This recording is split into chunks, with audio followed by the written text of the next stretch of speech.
मुझे लाइक ना कीजिए लेकिन सब्सक्राइब मुझे कीजिए और शुक्रिया यूट्यूब का अदा कीजिए जो इस वक्त इल्म का देवता है।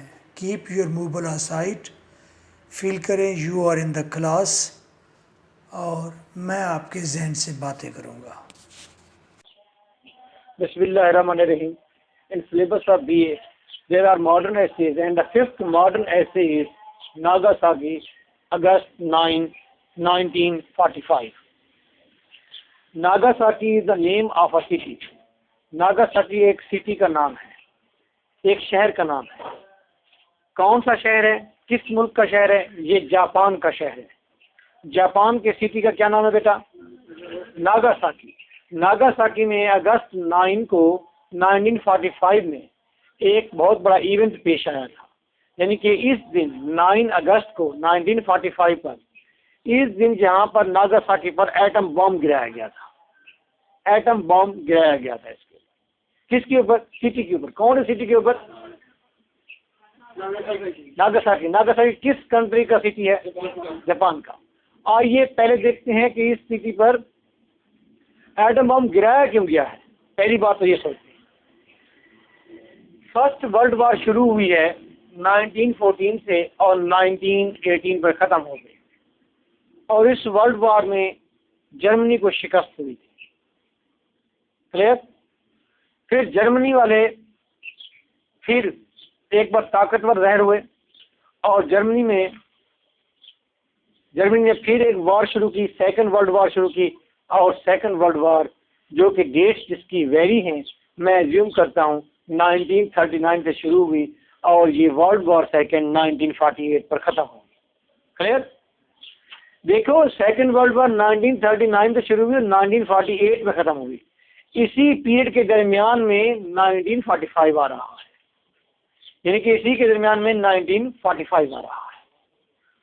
क्लियर? सेकेंड वर्ल्ड वॉर के अंदर हिटलर था। हिटलर ने पूरी दुनिया को कहा कि आ जाओ मैदान में मेरे साथ। ज्यूज को तो बिल्कुल ही उसने खात्मा कर दिया, अपने सिटी से भी निकाल दिया ज्यूज को। जापान को अपने साथ मिला लिया और उसने वीराने के अंदर बड़े बड़े डब्बे खड़े कर दिए, बड़े बड़े इस तरह की मशीन्स खड़ी कर दी। ओ भाई, ये क्या है? हिटलर ने कहा यहाँ पर एटम बम बन रहे हैं। अगर किसी बड़े कंट्री ने, यानी कि रशिया, अमेरिका, इंग्लैंड या फ्रांस, किसी मुल्क ने मुझे आंख उठा कर देखा या मेरी कार्रवाई के अंदर किसी ने रुकावट पैदा की, तो मैं उसका खात्मा कर दूंगा, मैं उस पर एटम बम गिरा दूंगा। तमाम कंट्रीज परेशान हो गए, भाई ये क्या है? और जर्मनी के लोग, यानी कि हिटलर के जितने भी दोस्त थे, वो सारे के सारे चढ़े जा रहे हैं। पोलैंड में भी उनकी फौजें लड़ रही हैं, जर्मन फौजें लड़ रही हैं, इंग्लैंड के पास भी लड़ रही हैं, स्पेन में भी लड़ रही हैं, और वहाँ वो रशिया के सर पर पहुंच गया है। हर जगह पर कत्ल वारत खत्म किया जा रहा है। हिटलर की कमांड चल रही है, पूरी दुनिया तहबाला हो रही है। अब अमेरिका, रशिया, फ्रांस, इंग्लैंड, बड़े बड़े मुल्क थे, उन्होंने बैठ के सोचा भाई क्या करें। उन्होंने कहा भाई क्या करते हो, अगर तुम लोग इससे पंगा लेते हो, ये तो पागल है हिटलर, ये तो एटम बम गिरा देगा। भाई आप क्या करें? भाई बात सुनो, इस तरह करो, इसके बाद एटम बम है भी सही कि नहीं है? तो सही, मशीन भी ठहरी हुई है, डब्बे भी बड़े बड़े ठहरे हुए हैं, वहाँ पर कोई यूरेनियम ब्रिलियम बन रही है, एटम बम है। अच्छा, डाउट हो गया उनको कि इसके पास एटम बम है या नहीं है। तो फिर अमेरिकन ने ये डिसाइड किया, उन्होंने कहा कि जर्मनी के ऊपर एटम बम नहीं गिराते, उसका जो यारगार है, इत्तेहादी है, उसके ऊपर एटम बम गिरा देते। ठीक? उन्होंने जापान के ऊपर ट्राई किया कि जापान पर गिराते हैं, अगर मामला बिगड़ भी गया तो संभाल लेंगे, जर्मनी पर डायरेक्ट ना करें। तो इसलिए अमेरिकन ने 9 अगस्त 1945 को कहाँ पर? जापान के सिटी नागासाकी पर एटम बम गिरा दिया। Clear? There about 66,000 people injured हो गए थे और डेड, मर चुके थे इस एटम बम के गिरने की वजह से। क्लियर बेटा? Let's see now. अब ये तो था बैकग्राउंड कि एटम बम क्यों गिराया गया, कब गिराया गया, कैसे गिराया गया। आइए देखते हैं मकाइटो इचिमारो, इसे कुछ लोग माशाइटो एशिमारो भी कहते हैं, लेकिन मेरा ख्याल ये है कि मकाइटो इचिमारो ही ठीक है। अगर ये गलत भी है तो मैं कहूँगा फिर भी ठीक है, क्योंकि मेरे उस्ताद की सुन्नत है। मेरा उस्ताद क्योंकि इसे मकाइटो एची मैरो कहता था, मुमताज़ साहब मैंने भी वही कह दिया। क्लियर? तो राइटर का नाम क्या हुआ? मकाइटो एची मारो हो गया, नागासाकी। मकाइटो एची मैरो बताता है, वो कहता है कि मैं फर्स्ट ईयर का स्टूडेंट था मेडिकल कॉलेज के अंदर नागासाकी में, सिटी में। मैं सुबह सवेरे उठा और मैं अपनी मतलूबा जगह पर गया, किताबें मेरे पास थी। मैं रेलवे स्टेशन गया, वहाँ पर मुझे पता चला कि रेल आज डी ट्रैक हो गई है, ट्रैम यानी कि रेल वो पटड़ी से उतर गई है। क्लियर? तो आज ट्रेन नहीं आएगी। मैं वापस घर आ गया। घर जब मैं वापस आया तो मेरा एक दोस्त भी मुझसे मिलने मेरे घर आ गया। हम दोनों छत पर बैठे बातें कर रहे थे कि सुबह सुबह एकदम ऊपर से हमें एक एरोप्लेन गुजरता हुआ नजर आया। उसकी वो जंग जो प्यारा था जो गुजरा, और थोड़ी देर के बाद फिजा के अंदर एक रोशनी का फ्लैश हुआ बहुत सारा, और उसके पीछे एक धमाके की आवाज़ आई। जो ही धमाके की आवाज़ आई तो हमारे जो पैन थे, शीशे थे खिड़कियों के, वो टूट गए, छत में सुराख हो गया, और जान बचाने के लिए हम दोनों दोस्त आगे और नीचे जाके टॉयलेट में छुप गए। टॉयलेट की छत में भी सुराख हो गए और मुझे चोट भी आई, मेरे मसल पर चोट भी आई, मैं इंजर्ड भी हो गया। हम जब बाहर निकले तो हमने देखा कि हर तरफ तबाही तबाही है, बिल्कुल काली स्याह बारिश हो रही है, आसमान सारा तारीक हो चुका है, और वहाँ पर चीखो पुकार की आवाज़ है। मैं उस दिन कोशिश करके मैं मेडिकल स्कूल जाना चाहता था अपने, ताकि अपने दोस्तों से मिल लाऊं, दोस्तों को देखूं, उनकी हेल्प कर सकूं। मैं स्कूल की तरफ रवाना हुआ, लेकिन मैं स्कूल जा नहीं सका। लेकिन रास्ते में मैं क्या मनाज़र देखता हूँ, मैं देख रहा हूँ जगह जगह लोगों ने पानी के टब रखे हुए थे, ताकि जो इंजर्ड, जो जख्मी हैं, जो झुलस गए हैं, जल गए हैं, वो पानी इस्तेमाल कर सकें। और कई पानी के टब के अंदर वो लाशें बैठी हुई थी इस तरह, और उनके मुंह से झाग निकल रही थी। ये मनाज़र बहुत खौफनाक थे। और वहाँ पर कुछ लोग थे जिनकी बॉडी गल सड़ चुकी थी। खैर मैं उस दिन तो नहीं जा सका। अगले दिन फिर मैं रवाना हुआ। जब मैं स्कूल में गया तो मैंने देखा कि मेरी क्लास में कुछ जिंदा हैं, और वो कहते हैं हम बिल्कुल ठीक हैं, हालांकि बहुत सारे लोग सारे के सारे तकरीबन मर गए थे। हमें देखा स्कूल की जो बिल्डिंग थी सारी की सारी वो स्केलेटन बन गई है, उसके अंदर सुराख हो गए हैं, उसका पिंजरा बाकी ठहरा हुआ है, स्टील का, लोहे का। तमाम बिल्डिंग्स ऐसे ख़त्म हो गई हैं, सिर्फ उनके स्ट्रक्चर ठहरे हुए हैं। और जो पत्थर की दीवारें थी, पत्थर बड़े बड़े पत्थरों से बनी हुई दीवारें थी, वो रेजा रेजा होकर सिर्फ कंकरियाँ बन गई। मैंने उस पहाड़ को देखा, छोटी पहाड़ी जो सरसब्ज हुआ करती थी, बहुत सारे खूबसूरत दरख्तों से लगी फदी थी, अब वो बिल्कुल एक वीराने की तरह थी। मैं उस पहाड़ी के ऊपर चढ़ गया, वहाँ पर डॉक्टर, नर्सेज और कुछ मरीज भी भाग कर उस पहाड़ी पर गए थे, और वहाँ पर बेयार मददगार वो घूम रहे थे। उनके जिस्म पर कपड़े जो हैं उनके चीथड़े बाकी रह गए थे, उनके जिस्म के अंदर से खून बह रहा था, अस्थि उनके जिस्म के ऊपर बह रही थी, जिससे उनके झुलस चुके थे और वो गंदे हो चुके थे। वो ऐसे चुड़ैलों की तरह नजर आते थे। जिनको हॉस्पिटल पहुँचाना था मैंने हॉस्पिटल पहुँचाया, जिनके वालिदैन को मैं इतला दे सकता था वालिदैन को इतला दी। मैंने अपनी साइकिल के साथ एक रेडी को बांध दिया, और फिर मैं साइकिल चला कर रेडी पर लाशें, इंसान जख्मी लाद कर उनकी मतलूबा जगह पर पहुंचाता रहा हूँ। वहाँ पर मैं देखा कि कुछ लोग थे, उनकी हड्डियाँ नज़र आ रही थी, उनके पैरों के सफ़ेद पंजे नज़र आ रहे थे, जो कि उनका गोश्त गल सड़ के नीचे उतर चुका था। These are the heart-rending events were over there. फिर मुझे याद है मेरे दोस्त किस तरह मुझसे बातें कर रहे थे।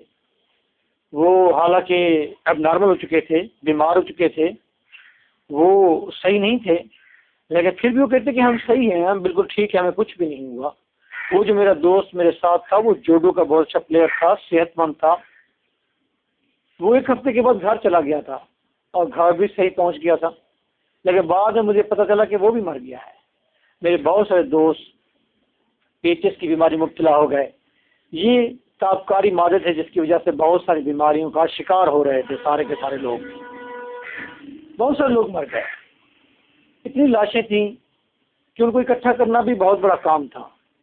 मैं वेलफेयर पार्टी के साथ काम कर रहा था और मैं 4 दिन तक वहाँ उनके साथ मुसलसल काम करता रहा, और वहाँ पर बहुत ज़्यादा लाशें थी कि उनको दफन करने का एहतमाम नहीं किया जा सकता था।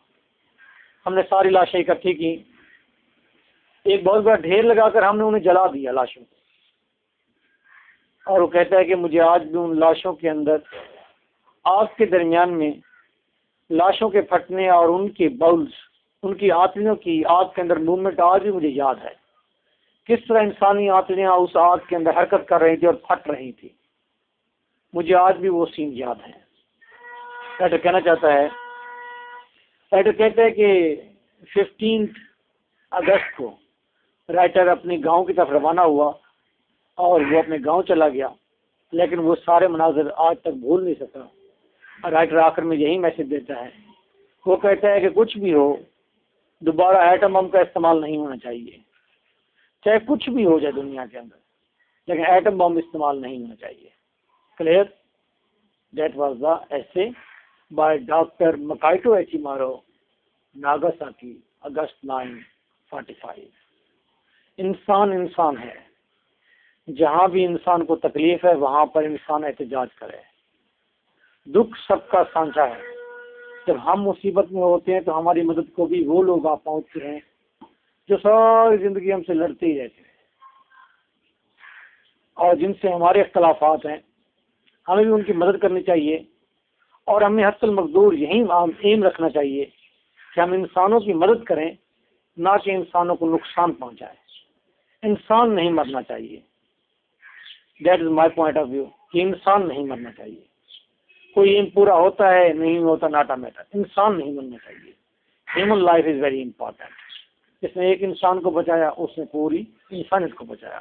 Okay, now open your notes, we will translate line to line of this essay.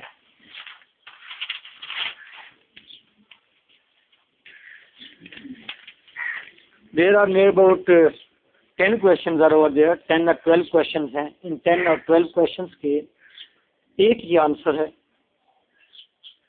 These are the notes, acute notes आपके हाथ में हैं। These notes are written by me M.K. Butta।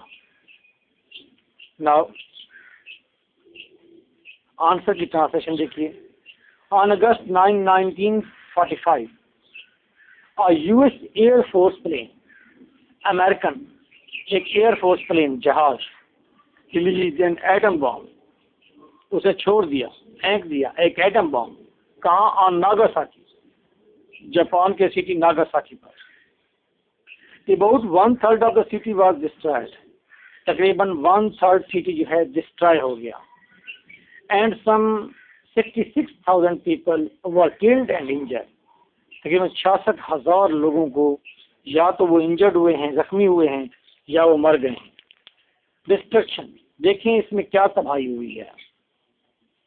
तो writer told that the air flashed, writer बताता है कि हवा में झमाका हुआ, एयर ब्लास्टेड, हवा में धमाका हुआ। हिज हाउस ब्लू, उसका घर जो है वो धमाके से उड़ गया, फट गया। ग्लासेस शटर्ड, और शीशे जितने भी थे सारे टूट फूट का शिकार हो गए, मुंतशिर हो गए। एंड ही गॉट इंजरी, और राइटर को, डॉक्टर मकाइटो एचिमारो को भी जख्म आए। देयर वाज ब्लैक स्काई, आसमान तारीक हो गया। ब्लैक रेन, और काली बारिश होने लगी। रबल्स ऑफ वॉल्स, यहाँ पर दीवारों का मलबा इकट्ठा हो गया। हाई रेडिएशन, तेज शुआएं यहाँ पर शुरू हो गई। फ्लेम्स, यहाँ पर शोले थे। डेड बॉडीज थी। फोम फ्लोइंग बॉडीज, झाग उगलते हुए मुर्दा जिस्म थे। बर्निंग बॉडीज, जलते हुए जिस्म थे। ब्लड ट्रिकलिंग बॉडीज, और यहाँ पर खून से लथपथ बॉडीज जिस्म थे। लाइक विचेस, वो इंसान ऐसे लगते थे जैसे चुड़ैले हों, जिनके जिस्मों के ऊपर बाल, पीप, खून रस रहा हो। He met with lifeless classmates, उसने बेहिस क्लास फेलोज से मुलाकात की। एंड लिम्बलेस स्टूडेंट्स, और बगैर अज़ा वाले, जिनके अज़ा कट चुके थे, उन दोस्तों से भी वो मिला, स्टूडेंट से भी मिला। ही अटेंडेड शरीक्स, और उसने सुनी, अटेंडेड सुनी, फेस की क्या, शरीक्स ऑफ मैन, उसने मर्दों की चीखें सुनी। शरीक्स ऑफ वैमेन, उसने औरतों की चीखें सुनी। एंड शरीक्स ऑफ इनोसेंट चिल्ड्रन, मासूम बच्चों की चीखें सुनी। जब ब्लास्ट करते हैं, ब्लास्ट तो नहीं देखता कि ये इनोसेंट मुकद्दस बच्चे हैं छोटे छोटे। चाहे मून मार्केट में भी ब्लास्ट हुआ है, जब ब्लास्ट होता है तो उसके अंदर माना कि वो लोग जहाँ पर ब्लास्ट कर रहे होते हैं ये सोच रहे होते हैं कि ये जो नंगे तड़ंगे लोग फिर रहे हैं मून मार्केट के अंदर ये गलत है, और क्योंकि ये इस्लामिक नहीं है इसलिए इनके ऊपर एटम बम गिराना, इस पर इसको बम से उड़ाना इस मार्केट को ठीक है, सूटेबल है, अलाउड है। लेकिन उनको ये भी सोचना चाहिए कि मासूम बच्चों का क्या कसूर है, वो तो मुकद्दस हैं, वो तो मासूम हैं, उनका तो कोई कसूर नहीं। और उसके अंदर लाजमी तौर पर अच्छे लोग भी तो शामिल होंगे, सारे बुरे तो नहीं होंगे, 5 वक्त के नमाजी भी लोग उसके अंदर होंगे, but no one think about these things. Okay, तो उसने बच्चों की चीखें सुनी। He saw bald brown mountain, उसने बिल्कुल बॉल्ड नंगी ब्राउन माउंटेन देखी। पहले ये माउंटेन कैसी थी? हाँ, ग्रीन थी। अगली iron skeletons of medical school and other buildings, और मेडिकल स्कूल और दूसरी बिल्डिंग्स के उसने बदसूरत ढांचे देखे आप, क्योंकि उनके अंदर से सारी अरैश निकल गई है, सिर्फ लोहे के ढांचे बाकी बच गए हैं।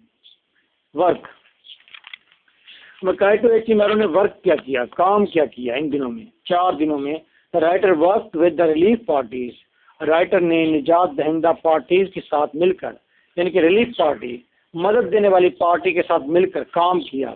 फॉर 4 days, 4 दिनों के लिए। He tried to transport the alive and patients to their proper places, उसने कोशिश की कि पहुंचा दे जिंदों को और मरीजों को उनकी प्रॉपर प्लेसेस पर, उनके सही मकाम पर, यानी कि जिसको घर पहुंचाना है घर पहुंचा दे, जिसको हॉस्पिटल पहुंचाना है हॉस्पिटल पहुंचा दे। He with other workers heaped the dead bodies and burned them, दूसरे वर्कर के साथ मिलकर उसने डेड बॉडीज का ढेर लगा दिया और फिर डेड बॉडीज को, मुद्दा जिस्मों को क्या किया, जला दिया। The writer could not forget the movement of human bowels in the fire, writer भूल नहीं सका कि आग के अंदर इंसानी आंतड़ियां किस तरह हरकत कर रही हैं।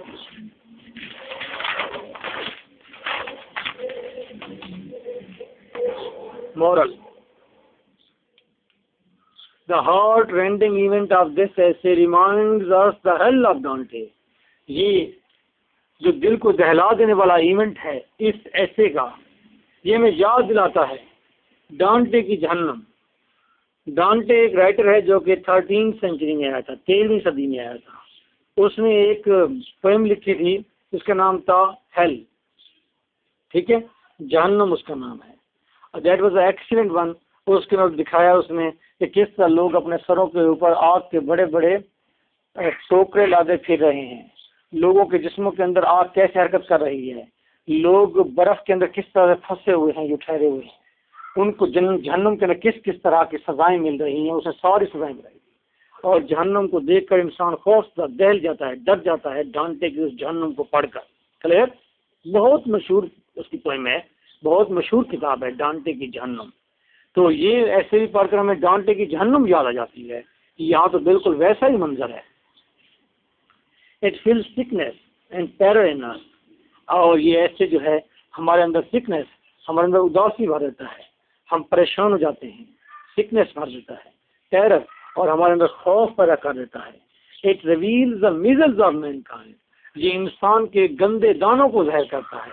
इंसान गंदा है इंसान, वो दूसरे इंसान को नुकसान देता है, गंदा है, और ये इंसान के गंदे दाने हैं जो इस ऐसे के जरिए वाजे हो रहे हैं कि ये इंसान गंदे दानों वाला इंसान है। पैक ऑफ ब्लड एंड पस, और इन दानों के अंदर कुछ भी नहीं है बजाय गंदी पस के, या इसके अंदर ब्लड है, गंदा खून है, या इसके अंदर गंदा खून है इन दानों के अंदर, या पस है।